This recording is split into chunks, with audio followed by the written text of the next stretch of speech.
Hoy vamos a hablar de algo sumamente interesante, importante y relevante para el futuro. Hablamos de Neuralink. Neuralink es un dispositivo interfaz cerebro-computadora. Esto se le denomina BCI, que significa Brain Computer Interface, cerebro-computadora, interfaz de cerebro-computadora. Y este sistema conecta directamente un cerebro humano con un dispositivo externo, ¿no? Puede ser una computadora, un cursor, un brazo robótico. Entonces, a esto se le denomina BCI, que básicamente es interfaz cerebro-computadora. Desde ahora, entiende ese concepto, cuando nos referimos a cualquier dispositivo cerebro-computadora como interfaz, es BCI. En este sentido, el BCI registra la actividad cerebral con una alta resolución. ¿Y por qué con una alta resolución? Porque tiene un chip llamado N1, es un implante. Este implante tiene 1024 electrodos con 64 hilos. O sea, es inmenso. Un eje, un electroencefalograma, como cualquiera, tiene solo 20 a 40 electrodos y están externos, esto es interno. Lo que hacen es sumamente complejo, ya que cada hilo tiene un grosor menor de un cabello humano, y esto le permite insertar en el cerebro cada electrodo a un tipo de neurona en específico. Cuando hablamos de neurona en específico, referimos a que está conectado a un nervio. En este sentido, para que se inserten estos chips, estos hilos ultra finos, se necesita un robot quirúrgico, que Neuralink también tiene, y maneja la operación con gran precisión, evitando romper vasos sanguíneos y minimizar daño tisular. Entonces, cada electrodo detecta señales eléctricas de las neuronas cercanas y indica una actividad neuronal, ¿no?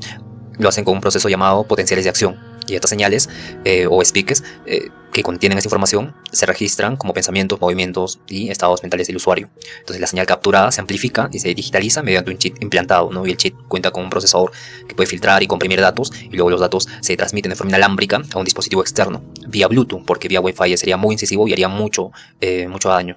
El Bluetooth es mucho más ligero, ¿no? Es un Bluetooth especial de baja energía que lo conecta a un teléfono o a una computadora. Hasta ahí cómo funciona, ¿no? Ahora toquemos las diferencias entre un eje convencional y un dispositivo Neuralink N1. El tipo de contacto es invasivo en el dispositivo Neuralink de N1.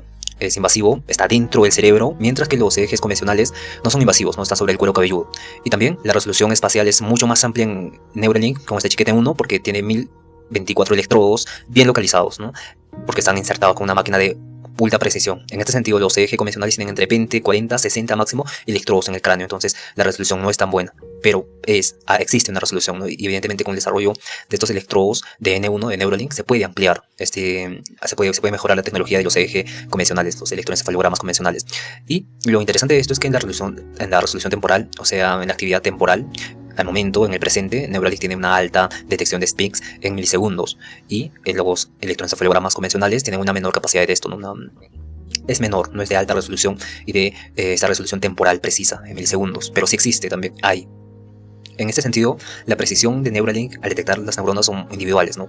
Conectan a cada nervio, cada neurona, estos chips, y en los dispositivos convencionales agarra un conjunto de neuronas, ¿no? Abarca un conjunto de neuronas, porque recordemos que no es incisivo, es externo en el cuero cabelludo, y por ello abarca más. Miles de neuronas, ya no es tan preciso, ¿no? Pero esto es...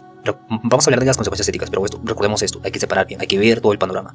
Entonces, las aplicaciones son diferentes. Las aplicaciones para Neuralink con el chip N1 es un control de dispositivos mediante la mente, mediante chip N1, mediante los electrodos conectados al cerebro, y también una interfaz cerebral, ¿no? Y evidentemente el tratamiento médico, que vamos a hablar de esto más adelante porque esto es sumamente importante. En cambio, los dispositivos EEG convencionales tienen un monitoreo del sueño, control de epilepsias, investigación, neurofeedback. Como primera implicación tenemos que entender que si Neuralink logra realizar su dispositivo al 100%, no habría una privacidad mental, ¿no? Si un chip puede leer tus pensamientos e intenciones, ¿quién garantiza que no recopile, guarde o use información sin tu consentimiento? Entonces imagina que una empresa pudiera vender estos datos, estos pensamientos a empresas como Internet, como Google, ¿no? En este sentido, el dilema está en dónde acaba la privacidad si tu mente ya no es privada, ¿no? Y también el segundo punto ético es la seguridad cerebral. Un chip cerebral puede ser hackeado, y si eso ocurre podría interferir en tu comportamiento, en tu percepción, y evidentemente llevarte a cierto riesgo, ¿no? ¿Qué pasa si alguien manipula remotamente tu cerebro y cometes actos que no deberías cometer? Y esto tiene implicaciones mucho más profundas de la conciencia, del origen de la conciencia, ¿no? La filosofía trata de estudiar este origen de la conciencia, pero ya se compleja más, se vuelve mucho más artificial la conciencia, ¿no? Unos robots. Entonces hay casos en que marcapasos han sido hackeados, y evidentemente pasaría lo mismo con el chip N1. El tercer punto es la autonomía y el consentimiento, ¿no? Algunas personas podrían sentir presión médica, económica, social para implantarse uno, ¿no? Para trabajar mejor, superar discapacidades, perdón. Entonces, sería un problema para el consentimiento y la autonomía, dado que pasaría lo mismo con el celular. Y esto nos lleva al segundo punto, que es la desigualdad social y el acceso, ¿no? Si los ricos pueden pagarlo, se crea una nueva brecha. Ricos aumentando capacidades con inteligencia artificial, con chips, versus humanos naturales. Y aquí es sumamente una nueva visión de esto, ¿no? Una nueva visión de la dialéctica de Hegel. Entonces las sociedades se podrían dividir entre alfas y betas. Alfas que tienen estos chips y betas que no tienen estos chips. El quinto punto es muy importante. Hablamos de experimentos humanos. Neuralink ya ha implantado sus chips a humanos. Y estos han sido voluntariamente. Y hay debates sobre si estaban completamente informados los participantes. ¿Y qué pasa si sale algo mal? Esta responsabilidad legal y ética, ¿a quién recae? ¿Al que aceptó o al que está experimentando? Luego tenemos el problema de la identidad y el yo. Si puedes controlar una máquina con el pensamiento, o alguien puede modificar tus emociones directamente, sigue siendo tu decisión. ¿Y dónde termina tu yo humano y empieza tu yo artificial? Y también nos lleva al séptimo punto, que son los usos militares y autoritarios. Lo que empieza como medicina puede usarse para entornos más turbios, ¿no? Soldados mejorados, interrogatorios más eficientes, control mental disfrazado de estimulación. Entonces hay muchas implicaciones éticas que se tienen que tratar, ¿no? Se necesitan debates éticos abiertos y públicos para su desarrollo, regulaciones internacionales, consentimiento real informado, transparencia total sobre los datos cerebrales. Lo que sí se debe hacer con las BCI son las restauraciones perdidas humanas, ¿no? Me refiero a la comunicación para personas con parálisis.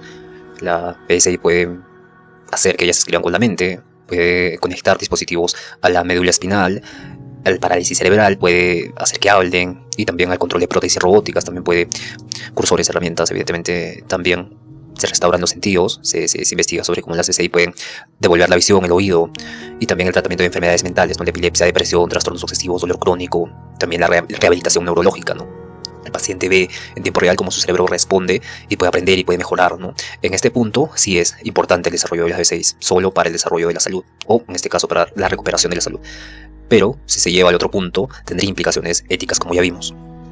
El humano en naturaleza, solo tú controlas tu mente, tu mundo interior es privado e inaccesible, usas las manos, la voz, tu cuerpo para comunicarte y manipular el mundo. Hay una relación con el entorno muy importante, donde el cuerpo y el conectados de forma orgánica, y el aprendizaje y el esfuerzo físico y el tiempo moldean lo que haces. Entonces eres libre porque nadie puede ver ni manipular tu mente directamente, mientras que el humano con Neuralink, tus pensamientos son leídos y son usados. Entonces el mundo interior se vuelve parcialmente externo y observable, y el chip borra la frontera entre la mente y la máquina, y existe una desconexión con la naturaleza. Entonces tu libertad mental puede estar comprometida si el sistema se controla externamente, porque recopila datos, te va a estimular sin tu consentimiento.